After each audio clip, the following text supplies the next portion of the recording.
Hello दोस्तों, नमस्कार। इस वीडियो में आपको बताएंगे रीजनिंग के कुछ प्रश्न और उनको हल करने का शानदार तरीका। तो वीडियो में आप अंत तक बने रहिए।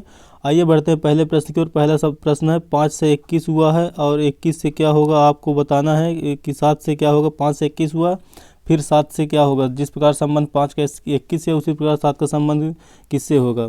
तो यहाँ पर क्या किया गया है, 5 है, फिर गुणे 5 माइनस 1 और 5 माइनस 1 धन 1 किया गया है। तो 5 हुआ, फिर गुणे 5 में 1 घटाएंगे तो 4 आएगा, प्लस 1, तो 5 चको 20 और प्लस 1 करेंगे तो आपका 21 हो जाएगा। अब इसी तरह आपको बताना है यहाँ पर कि इधर क्या होगा। तो ऐसे करेंगे 7, फिर 7 गुणे करेंगे, 7 माइनस 1 करेंगे और फिर प्लस 1 करेंगे। तो जैसे ही आप यहाँ पर करेंगे तो 7 गुणे हो जाएगा 6 और धन 1, तो 7 छंग 42 और धन 1 करेंगे तो आपका 43 यहाँ पर सही उत्तर हो जाएगा, जो कि आपके ऑप्शन नंबर ए में है। 43 इस प्रश्न का सही उत्तर होगा।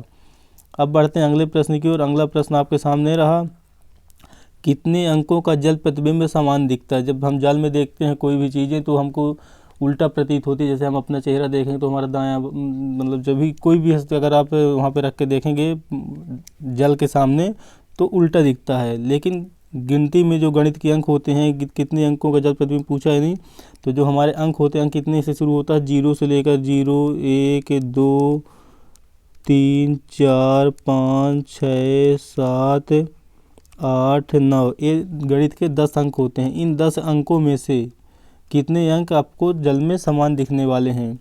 तो जैसे हमारा एक इस तरह होता है, दोस्तों सिंपल से एक नहीं बनेगा, एक हमारा इस तरह बनेगा, तो जब जल में दिखेगा तो उल्टा दिखने लगता है। तो हमारा यहाँ पे 0 सेम दिखेगा, 0 के बाद हमारा 3 सेम दिखेगा और 3 के बाद 8 सेम दिखेगा। मतलब 3 अंक ऐसे हैं, जो 3 अंक हैं वह जल में समान दिखेगा। यानी आपका ऑप्शन नंबर यहाँ पर बी सही होगा। 0, 3 और 8 यहाँ पर हमको समान दिखते हैं जल में। अब बढ़ेंगे अगले प्रश्न की ओर। अगला प्रश्न आपको यही रहा, यहाँ पर पूछा गया निम्नलिखित में से विषम को पहचानिए। आपको इसमें विषम कौन सा दिख रहा है, एन है, ए है, एम है और के है। तो आपको इसमें से विषम क्या है। तो हम बता रहे हैं इसमें विषम किस रूप में लिया गया है। जैसे एन को बनाइए आप, तो पहले एक डंडी खींचना पड़ेगा, फिर दूसरी डंडी, फिर तीसरी डंडी, 3 डंडी से निर्माण हो जाएगा एन का। फिर ए के लिए पहली डंडी, फिर दूसरी डंडी, फिर तीसरी डंडी, तब ए का निर्माण हो रहा है। और के निर्माण के लिए देखिए दोस्तों, यहाँ पर 3 डंडी का निर्माण है, यहाँ पर 3 डंडी से निर्माण हुआ। एम के लिए 1, 2, 3, 4, इसमें 4 डंडी का निर्माण है, तब जाके एम बनता है।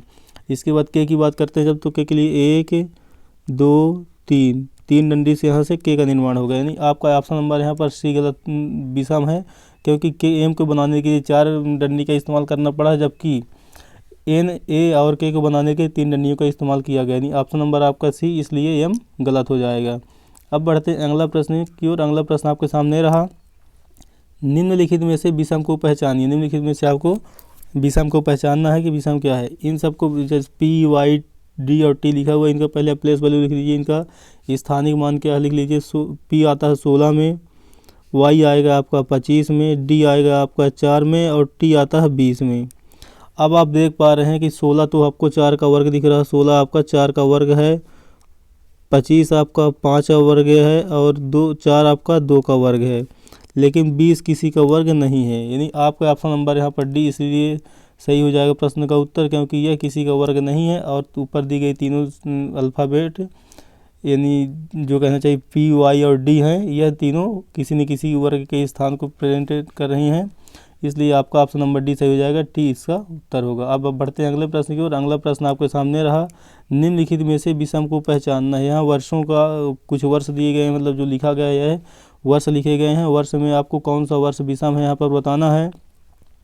तो यहाँ पर आपको लीप और सामान्य वर्ष के रूप में आपको इसमें देखना है कौन सा अधिवर्ष है, कौन सा सामान्य वर्ष है। इसके हिसाब से आपको इसमें विषम पहचानना है। तो 1986 आपका लीप वर्ष नहीं होता, ये गलत हो जाएगा। 2002 आपका लीप वर्ष नहीं होता, गलत हो जाएगा।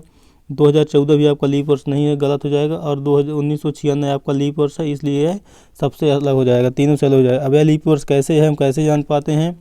जैसे कोई भी वर्ष हो, उसमें आप जब आपका भाग देते हैं 4 से, जैसे 2014 है, जब 2014 में आप भाग देंगे 4 से, तो अगर पूरा पूरा कट जाएगा तो आपको लीप वर्ष है, नहीं कटेगा तो लीप वर्ष नहीं है। तो इसके लिए आपको पूरे संख्याओं में 4 से भाग देना, पूरे दिए गए पूरे वर्ष में आपको 4 का भाग नहीं देना, आपको मात्र 4 से कितने का भाग देना है, जो इकाई के 2 अंक, जैसे 2014 में इकाई का अंक था हमारा 4 में आप 4 से भाग दीजिए। फिर देख लीजिए 4 चौको 16 और 4 तीन 12, 4 तीन 12 में नहीं कट रहा, 4 चौको 16 मतलब 14 आपका नहीं कट रहा है। यहाँ पे 2 रिमाइंडर बचा है, 2 शेष बच रहा है, इसलिए यह नहीं होगा। जैसे 2002 था, 2002 में आप 0.2 लीजिए, 0.2 लीजिए, फिर इसमें काट भाग दीजिए 4 से, तो यह भी नहीं जा रहा।